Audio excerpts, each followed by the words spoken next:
जहाँ पर आप फेल नहीं हुए आप कुछ भी नहीं सीख पाए। कि हमारे जितने भी बच्चे हैं उनका उत्कृष्ट प्रदर्शन होगा। बस कई विद्यार्थी हैं जो जेईई में अच्छे प्रदर्शन किए हैं। जेईई का रिजल्ट आया है और बियॉन्स प्राइवेट लिमिटेड के कई बच्चों ने अच्छा रैंक प्रदर्शन किया है, लेकिन 2 बच्चों ने बहुत बेहतरीन रैंक लाया है। आज हम लोग अंकित जी से उनके बारे में भी जानेंगे और साथ ही बाकी चीजें भी इनसे जानेंगे। कौन से 2 बच्चे हैं जिन्होंने अंडर 3000 रैंक लाया है? अंडर 3000 रैंक लाने वाले सचिन कुमार मंडल हो गए और एक और विद्यार्थी है हमारे पास श्रीकांत रूपांशु। क्या रैंक है इसका? दोनों अंडर 3000 हैं। एक का रैंक है आपको 2039 आपको सचिन कुमार मंडल का, और दूसरे का रैंक है आपको 4955। कैसे और जो बच्चे हैं सर वो बेहतर प्रदर्शन कर सकते हैं जेईई में? देखिए मैम, ये हम अब आपकी ये पुरानी बातें हो गई। कैसे कर सकते हैं उसका रिजल्ट हमारे सामने है। हमारे पास कई विद्यार्थी हैं जो जेईई में अच्छे प्रदर्शन किए हैं। इसमें 2 विद्यार्थी हमारे पास खास तौर पर काफ़ी अच्छे प्रदर्शन किए हैं जिनका मैंने नाम लिया है। बाकी भी विद्यार्थी जो ऐसे हैं जो अच्छे अच्छे रैंक लाए हैं, क्योंकि इस बार जो कट ऑफ था वो भी बहुत कम मार्जिन का था। 90 के बाद का कट ऑफ था, उसमें एक ऐसा मार्जिन लेकर के आना बहुत मीनिंग रखता है अपने आप में। तो वो सारी पुरानी बातें हो गई। अभी हमारे पास 10th और 12th का रिजल्ट आने वाला है। अगर हम उस पर चर्चा करें तो कहीं ना कहीं ज़्यादा बेहतर होगा। उनको कैसे फायदा होगा? 10th और 12th के बच्चे जिनका रिजल्ट आएगा तो उनके लिए क्या मार्ग प्रदर्शन है हजारीबाग जैसे शहर में? देखिए 10th वाले लोग को तो तुरंत है कि जो लोग जेईई करना चाहते हैं वो लोग हमारे पास एनरोल्ड हो रहे हैं। विजय उस बार हमारा टारगेट बैच के नाम से चल रहा था, अब हमारा विजय भव के नाम से चल रहा है, जिसमें सारे के सारे बच्चों को क्रैक कराना है। इस बार सारे बच्चे नहीं भी हो पाए, कुछ बच्चे का क्रैक नहीं भी हुआ, लेकिन वो बहुत अच्छे अच्छे प्रदर्शन किए हैं। और इस बार हमारा उम्मीद है विजय भव में कि सारे के सारे बच्चे जितने भी हैं वो सारे के सारे टॉप करें। एडमिशन चालू है, एडमिशन चल रहा है, लगातार चल रहा है। और रहा बात 12th का, तो 12th का एग्ज़ाम हो चुका है, बच्चे दे चुके हैं, उसके रिजल्ट का इंतज़ार कर रहे हैं। हम चाहेंगे कि हमारे जितने भी बच्चे हैं उनका उत्कृष्ट प्रदर्शन होगा, और होगा ही नहीं, चाहेंगे नहीं, होना ही है। इस बात की मैं अभी से मोहर आपको लगा दे रहा हूँ। किसी भी स्कूल में जो बच्चे 10th में एडमिशन लेना चाह रहे हैं, वो अगर यहाँ पे भी 10th में एडमिशन लेना चाहे, या जो 10th का रिजल्ट जिनका आएगा 11th 12th में एडमिशन लेना चाहते हो और साथ साथ में जेईई की तैयारी, मेंस की तैयारी करना चाहते हो, तो और या फिर और भी जिन भी कोर्सेज की तैयारी करना चाहते हो, यहाँ पे क्या क्या चीज़ों की तैयारी उन लोगों को बहुत बेहतरी से करवाएंगे? कैसे एक अलग मार्गदर्शन देगा बियॉन्स प्राइवेट लिमिटेड? देखिए लास्ट समय में जिस तरीके से हम लोग फैसिलिटी प्रोवाइड कर रहे थे कि सिर्फ था ऑफलाइन माध्यम, अगर हमारा है ऑफलाइन प्लस ऑनलाइन, दोनों माध्यम से हम लोगों को कनेक्ट कर रहे हैं।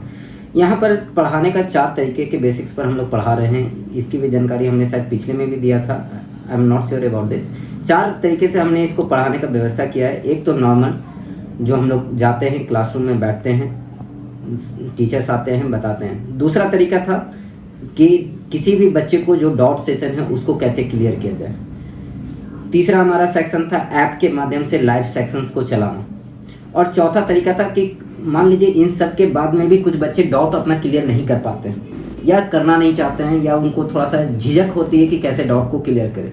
उसके लिए हमने हर एक चीज़ों का सेपरेट, जैसे कि अगर आप मान करके चलिए साइंस का सेपरेट, 10th की स्पेशल मैं बात कर रहा हूँ, मैथ का सेपरेट, हर एक सब्जेक्ट का सेपरेट एनिमेटेड वीडियो के माध्यम से हम उनको क्लासेस प्रोवाइड कर रहे हैं, जिसमें किसी भी तरीके का कोई डाउट बचे नहीं। जब बच्चे इतने फेज को क्लियर करेंगे तो ऐसे भी किसी भी तरीके का डाउट बचना भी नहीं चाहिए।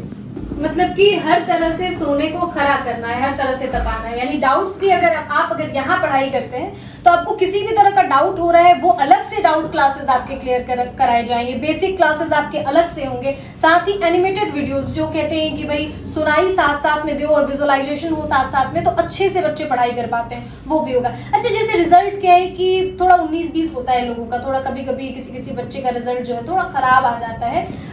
कुछ भी उसका रीजन हो सकता है, शायद उनको इंटरेस्ट नहीं आ पा रहा हो, या शायद वो गलत इंस्टीट्यूशन चूज कर लिए हो। कभी कभी ये भी होता है कि उनको नहीं समझ में आ पा रहा हो, वो हेजिटेट हो रहे हो पूछने में डाउट्स, और ऐसे में रिजल्ट खराब आ गया, तो एंजाइटी और डिप्रेशन के शिकार हो जाते हैं। उन बच्चों को क्या बोलना चाहिए? देखिए, जहाँ पर डिप्रेशन की आप बात कर रही हैं, रास्ता हमारा बंद नहीं हो जाता। किसी भी चीज़ों को हम लोगों ने देखा है कि अब बात किया जाए कि सर आइजैक न्यूटन अगर बैठते थे ट्रेन में तो वो कहाँ जाना है वो भी भूल जाते थे। तो जब वो भूल सकते हैं, तो अगर वो जब फेल हो सकते हैं तो हमारा फेल होना कोई बहुत बड़ी बात नहीं है। फेल होना हर सफलता के पीछे एक नई चाबी को क्रिएट करना होता है। तो हमको लगता है कि बच्चे को इससे डिप्रेस नहीं होकर के इससे कुछ नया सीखने का उनको मौका मिलना चाहिए, और उस नया सीखने के क्रम में वो हमको जितना ज़्यादा, अगर मेरे पास भी आकर के बैठते भी हैं तो मैं उनको एक उचित राह, एक सही सजेशन दे करके उनको इसके आगे क्या करना है, किस तरीके से चल सकते हैं, इसके बाद क्या होना चाहिए। ये नहीं कि वहाँ के बाद रास्ता क्लोज हो गया, अब मैं ये करना चाहता हूँ, वो करना चाहता हूँ, कुछ नहीं हो पा रहा, फुल डिप्रेस में हूँ, साल बर्बाद हो रहा है, ईयर बर्बाद हो रहा है। दिस इज़ एकदम बोला जाता है जिसको हम अपने मानसिक तौर पर मैं इसको बोलता हूँ कि ये बिल्कुल बेकार चीज़ें हैं। फैमिली का इशू हो जाना, ये थोड़ा सा बच्चों को थोड़ा सा डिमोटिवेट और ज्यादा कर जाता है। ये मतलब कोई मायने नहीं रखता, कोई मायने नहीं रखता। फेलियर आपकी लाइफ का एक पार्ट है। जाहिर तौर पे आप किसी भी प्रोफेशन के व्यक्ति के पीछे जाकर के देखेंगे तो वो फेल हुए हैं, ये तभी एक वो सफल हुए। मेरे मानना है ये एक सक्सेस की है। हर फेल के पीछे कहीं ना कहीं अगर आप देखेंगे तो फेल 4 वर्ड से मिलकर के बना है और पास भी 4 ही वर्ड से मिलकर के बना है। तो ये एक सक्सेस की है। जहां पर आप फेल नहीं हुए आप कुछ भी नहीं सीख पाए। जाहिर तौर पे। अच्छा, यहाँ पे जैसे एडमिशन आप कह रहे हैं ओपन है अभी, तो किस तरह से बच्चे एडमिशन ले सकते हैं? बच्चे ऑफलाइन भी हमारे पास एडमिशन ले सकते हैं। दिए गए नंबर पर हमारा कांटेक्ट कर सकते हैं, हमारे एड्रेस पर पहुंच सकते हैं। हमारा एड्रेस मटवारी हाउस नियर गांधी मैदान है।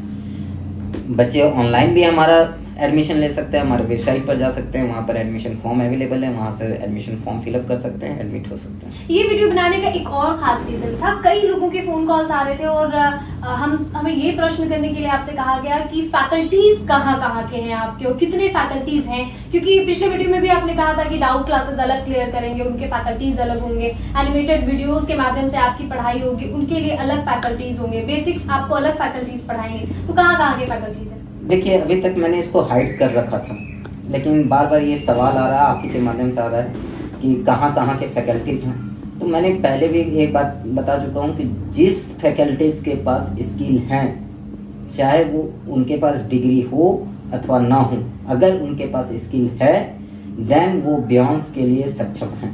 पहली चीज़। दूसरी चीज़ है कि हमारे पास फैकल्टीज़ कहाँ के हैं, कुछ पुणे के भी हैं, कुछ जमशेदपुर के भी हैं, कुछ IITian भी हैं, कुछ NITian भी हैं। ऐसे फेलियर नहीं है, लेकिन स्किल मेरे लिए ज़्यादा मैटर रखती है। ये मैटर नहीं करता है कि कौन टीचर कहाँ से बिलोंग करता है। Skill is very important in our institution. चलिए, बहुत शुक्रिया। बहुत बहुत धन्यवाद आपका मैडम।